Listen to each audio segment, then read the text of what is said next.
28వ తేదీ సెప్టెంబరు నెల 2024 సంవత్సరము. ఈ ఉదయకాల ధ్యానము కొరకై పరిశుద్ధ గ్రంథములో నుండి సామెతల గ్రంథము 30వ అధ్యాయము 25వ వచనాన్ని చదువుకుందాము. చీమలు బలము లేని జీవులు, అయినను అవి వేసవిలో తమ ఆహారమును సిద్ధపరచుకొనను. దేవుని పరిశుద్ధ నామమునకు స్తోత్రములు చెల్లిస్తూ ఉన్నాను.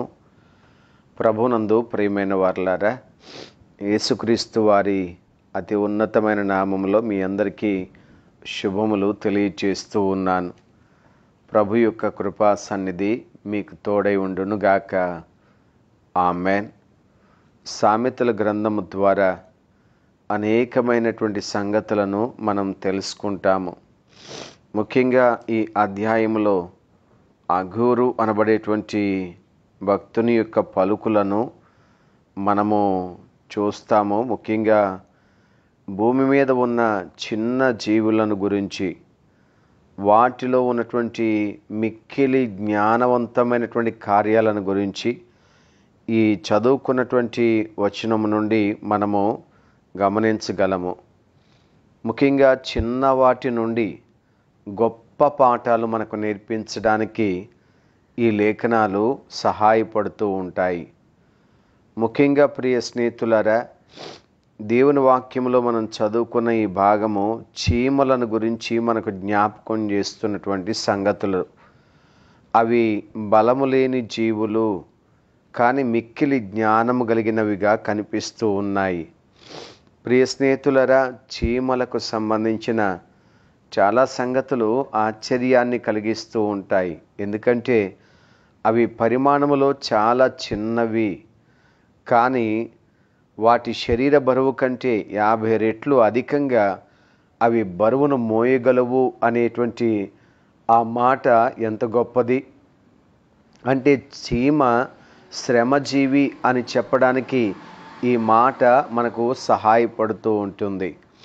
అలాగే ఎప్పుడైనా ఆ చీమలు దారిలో అలా వెళుతూ ఉన్నప్పుడు దానికి చిన్న అడ్డంకి గనక కలిగించాము అనంటే అవి చుట్టూ తిరిగైనా వెళతాయి, కానీ తమ ప్రయాణాన్ని మాత్రం ఆపుకోవడానికి ప్రయత్నం చేయవు. అంటే అవి పూనుకున్నటువంటి కార్యాలను ఖచ్చితంగా నెరవేర్చడానికే ప్రయత్నం చేస్తూ ఉంటాయి. అంటార్కిటా అనేటువంటి ఖండములో తప్ప మిగిలిన అన్ని ఖండాలను కూడా ఈ చీమలను మనం చూడగలము అని చెప్తూ ఉంటారు. ప్రియులారా, వీటి నుండి ఒక ఉన్నతమైన పాఠం మనం నేర్చుకుంటాము ఈ చదువుకున్న వచనం ద్వారా.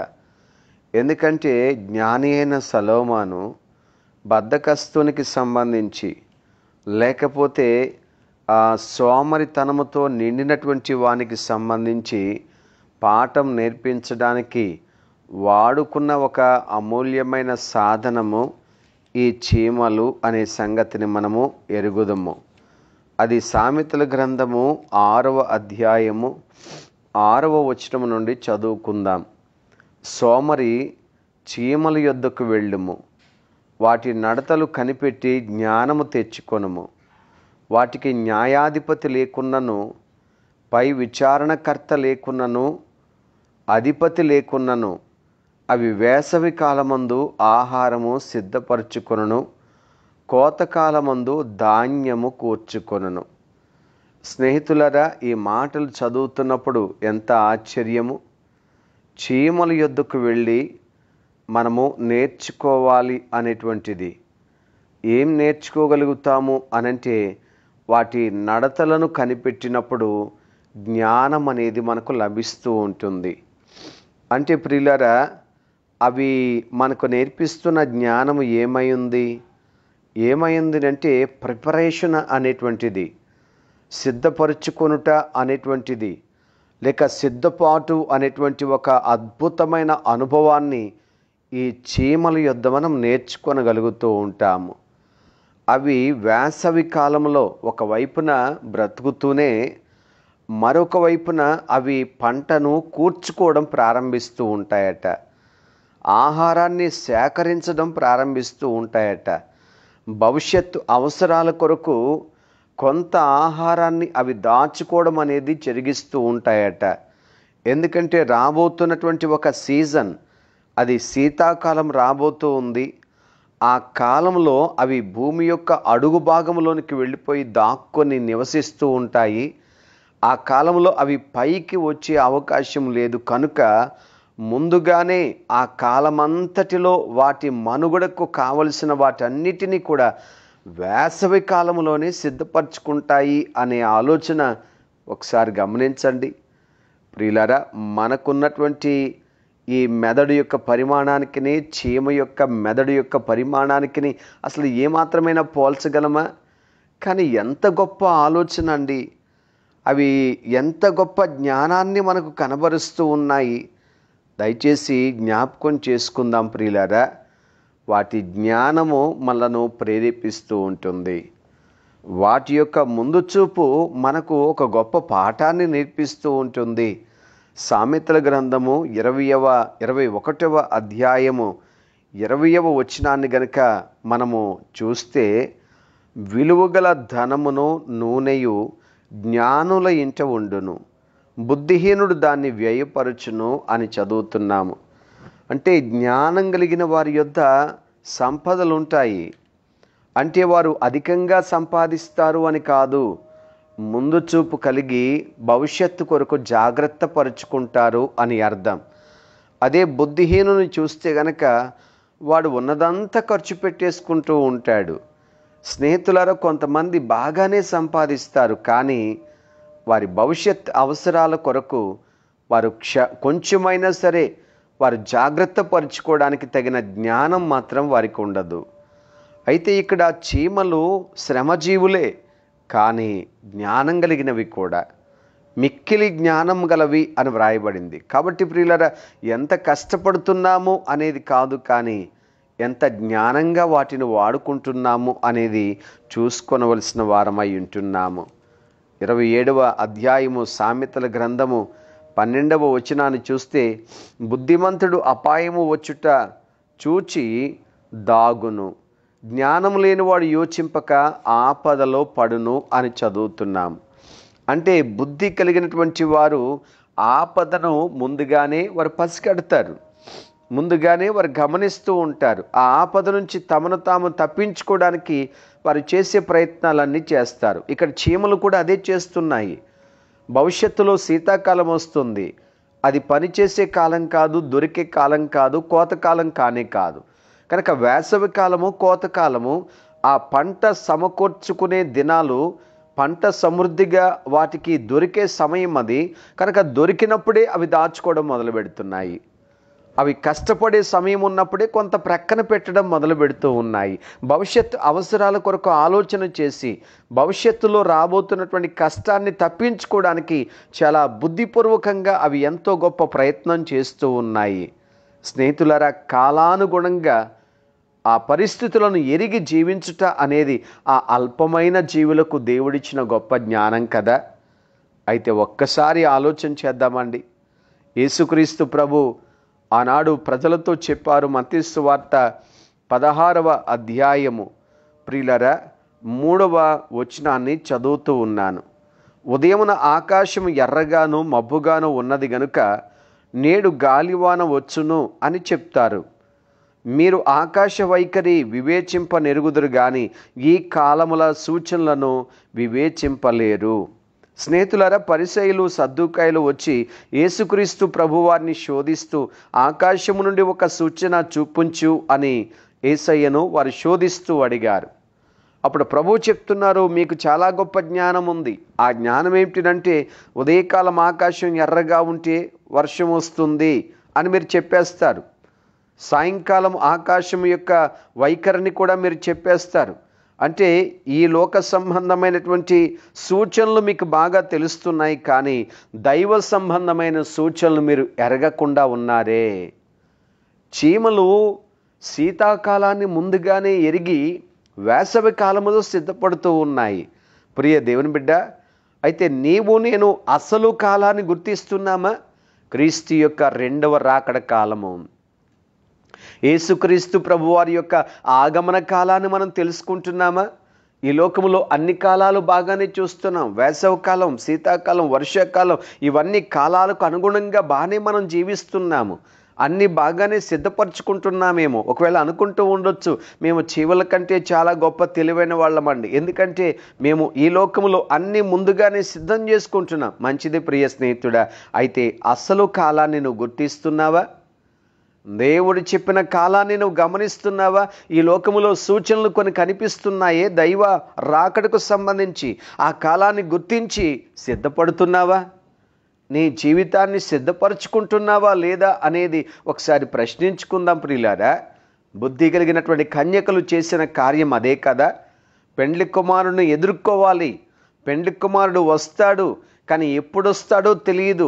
ఖచ్చితంగా వస్తాడు కనుక ఎదుర్కొనడానికి కావలసిన వాటన్నిటినీ వారు ముందుగానే సిద్ధపరచుకున్నారు గనుక వారు బుద్ధి కలిగిన వారుగా పిలువబడుతూ వచ్చారు. చీమలకున్న జ్ఞానం ఏమిటంటే ముందు ఉన్న కాలం కొరకు సిద్ధపరచుకుంటున్నాయి. అలాగే నిజమైన బుద్ధి కలిగిన వారికి ఉండేటువంటి జ్ఞానం ఏమిటంటే పెండ్లి కుమారుడు త్వరగా రాబోతున్నాడు, ఆయన వచ్చే వరకు కనిపెట్టడానికి కావలసిన వాటిని సిద్ధం చేసుకుంటున్నారు. ఈ ఉదయకాలం వాక్యం వింటున్న నీవు నేను ఆలోచన చేద్దాం ప్రియులారా. భూ సంబంధంగా జ్ఞానం మనకుంది, మంచిదే. భూ సంబంధమైనటువంటి ప్రకృతి జ్ఞానాన్ని మనం కలిగి ఉన్న మంచిదే. కానీ ఆత్మ సంబంధమైన జ్ఞానము, అసలు కాలాన్ని గుర్తించే జ్ఞానము, రాకడ సమయాన్ని ఎరిగి సిద్ధపడే జ్ఞానము ఎంతమంది మనం కలిగి ఉన్నామో ఒకసారి ప్రశ్నించుకుందాం ప్రియులారా. సమయం ఉండగానే యేసుక్రీస్తు ప్రభువారిని సొంత రక్షకునిగా అంగీకరించి మన జీవితాలను యేసుక్రీస్తు ప్రభువారి చేతులకు అప్పగించుకుని పరిశుద్ధాత్మ ద్వారా భద్రపరచబడి నడిపించబడవలసినటువంటి కాలంలో మనం ఉన్నాం కదా. ఇదిగో ఈ సువార్త లోకమందంతటా ప్రకటించబడును, అటు తర్వాత అంతము వచ్చును అనే వాక్యం తెలియచేస్తుంది కదా. రాకడ సూచనలు లోకములో అన్ని చోట్ల కనిపిస్తున్నాయి కదా ప్రియ దేవుని బిడ్డలారా. మరి ఇంకనూ రక్షణ లేకుండా, ఇంకనూ జీవితాన్ని మార్చుకోకుండా, యేసుక్రీస్తు ప్రభువారిని నీ రక్షకునిగా జీవితంలో చేర్చుకోకుండా అలా ఉండిపోయి నేను జ్ఞానం కలిగిన వ్యక్తిని అని చెప్తున్నాము అనంటే అది ఏ పాటి జ్ఞానమో ఆలోచన చేస్తున్నామా? చీమలు బలము లేని జీవులు, కానీ మిక్కిలి జ్ఞానం కలిగినటువంటివి. ఈరోజు మనకు నేర్పించబడుతున్న జ్ఞానం ఏమిటంటే ముందున్న కాలం కొరకు అవి సిద్ధపడుతున్నాయి. మరి నీవు నేను కూడా యేసుక్రీస్తు ప్రభువారు చెప్పారు, నేను ఇదిగో త్వరగా వస్తాను, నేనుండు స్థలంలో మిమ్ములను తీసుకుని వెళ్తాను అని అన్నారు. మరి ఆ కాలము కొరకు, ఆ స్థలము కొరకు ఎంతమంది మనము సిద్ధపడుతూ ఉన్నాము? అపోస్తలుడైన పౌలు గారు కొరింథీ సంఘానికి రాస్తూ 2వ పత్రికలో చెప్పారు, ప్రారంభపు వచనాల్లో, మేము ఆయన తోడి పనివారమై మీరు పొందిన దేవుని కృపను వ్యర్థం చేసుకొనవద్దని మిమ్మల్ని వేడుకొనుచున్నాము. అనుకూల సమయమున మీ మొర ఆలకించి తిని రక్షణ దినమున నిన్ను ఆదుకొంటిని అని ఆయన చెప్పుచున్నాడు కదా. ఇదిగో ఇప్పుడే మిక్కిలి అనుకూలమైన సమయము, ఇదిగో ఇదే రక్షణ దినము. స్నేహితుడా, ప్రియ సహోదరి, ఇంకనూ నీ జీవితానికి యేసయ్యకు అప్పగించకుండా ఉన్నావా? ఇంకనూ రక్షణ లేకుండా జీవిస్తూ ఉన్నావా? రాకడ ఆలోచన లేకుండా ఇదే శాశ్వతం అన్నట్లుగా జీవిస్తూ ఉన్నావా? ఇదిగో ఇదే మిక్కిలి అనుకూలమైన సమయము. దేవుని వైపు తిరుగుదామండి. రక్షణ కొరకై ప్రభుని వేడుకుందాం ప్రియ స్నేహితులారా. మత్తయి సువార్త 16వ అధ్యాయము 26వ వచనంలో, ఒక మనుషుడు లోకమంతయు సంపాదించుకొని తన ప్రాణమును పోగొట్టుకుంటే అతనికేమి ప్రయోజనము? ఒక మనుషుడు తన ప్రాణమునకు ప్రతిగా ఏమి ఇయ్యగలడు? వాక్యం చాలా స్పష్టంగా మనతో మాట్లాడుతూ ఉంది. మనం లోకమంతయు సంపాదించాము, కానీ ఆత్మరక్షణ లేదు. యేసుక్రీస్తు ప్రభువారిని సొంత రక్షకునిగా అంగీకరించలేదు, పాప క్షమాపణ పొందలేదు, క్రీస్తు కల్వరి రక్తము చేత కడగబడలేదు. మన జీవితం వ్యర్థమైపోతుంది కదా. ఎందుకంటే ఈ దేహము శాశ్వతము కాదు, దేవుడు అనుగ్రహించిన ఆత్మ శాశ్వతంగా ఉంటుంది. అది ఉండే స్థలము నిత్యత్వములో ఎక్కడ అనేది ప్రశ్నించుకోవాలి.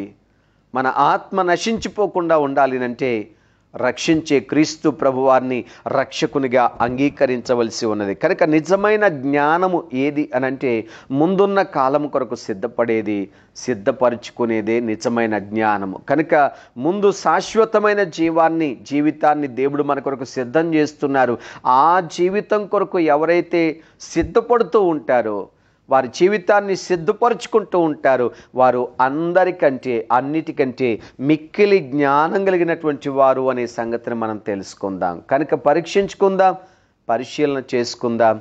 ఒకవేళ సరియైన రీతిగా నడుచుకోకపోతే వాక్యము ద్వారా హెచ్చరించబడుతున్నాము. సిద్ధపరుచుకునే దినాలు కనుక వాక్యాన్ని బట్టి జీవించుదాం. ప్రభు మనను ఆ రీతిగా బలపరచునుగాక. ఆమేన్. పరిశుద్ధుడైన మా ప్రియ తండ్రి యేసు ప్రభువా, మీకు వందనాలు. ఈ ఉదయకాలమునైనా మీరు మాకు నేర్పించిన గొప్ప పాఠం కొరకు స్తోత్రాలు. చీమలు చిన్నవే, బలహీనమైనవే, కానీ ఎంత అద్భుతమైన జ్ఞానాన్ని వాటికి మీరు అనుగ్రహించారు తండ్రి. భవిష్యత్ అవసరాలను ప్రస్తుత కాలంలోనే అవి ఎరిగి తీర్చుకుంటున్నాయే ప్రభువా, మాకు అలాంటి జ్ఞానము దయచేయండి. ఇదిగో నేను త్వరగా వచ్చుచున్నాను అని మీరు చెప్తున్నారు. ప్రభువు మీకు సమీపంగా ఉన్నారు, ప్రభువు మీకు దొరుకు కాలము అని మాట్లాడుతున్నారు ప్రభువా. కనుక కాలాన్ని ఎరిగి జీవించడానికి మాకు సహాయం చేయండి నాయన. మేము ముగింపుకు వస్తున్నాము నాయన, ఈ దినముల అంతములో మేము ఉన్నాం ప్రభువా. మీరు విరివిగా మాతో మాట్లాడుతున్నారు తండ్రి. కనుక మా జీవితాలను సంపూర్ణంగా మీకు అప్పగించుకొని యోగ్యముగా మా ప్రభువా, ఈ లోకం మాది కాదు అన్నట్లుగా శాశ్వతమైన రాజ్యము కొరకు మేము సిద్ధపడాలి అనే సత్యాన్ని ఎరిగి నడుచుకోవడానికి మాకు సహాయం చేయండి. వాక్యం విన్న వారందరినీ బలపరచండి. ఇంకనూ మా ప్రభువా, వారి జీవితాలను మీకు అప్పగించుకోకుండా ఎవరైనా ఉంటే దయచేసి వారిని మీ వైపు త్రిప్పుకొనమని ప్రార్థిస్తున్నాను. మీ వాక్యము ద్వారా వారిని బలపరచమని వేడుకుంటున్నాను తండ్రి. మీకు స్తోత్రాలు నాయన. ప్రతి ఒక్కరి జీవితాల్లో మేలు చేయండి. ప్రతి కుటుంబాన్ని మీరు దర్శించండి. మీ మాటలు విన్న వారందరికీ కూడా మీ సహాయమును అందించండి తండ్రి. దైవజనులను వారి కుటుంబాలను దీవించి పరిచర్యలో వారికి సహాయపడమని మహిమ మీకు చెల్లిస్తూ యేసు నామమును వేడుకుంటున్నాము తండ్రి. ఆమెన్. తండ్రి, కుమారుడు, పరిశుద్ధాత్మతో ఏకదేవుని సన్నిధి ఎల్లప్పుడూ మీకు తోడై ఉండునుగాక. ఆమెన్.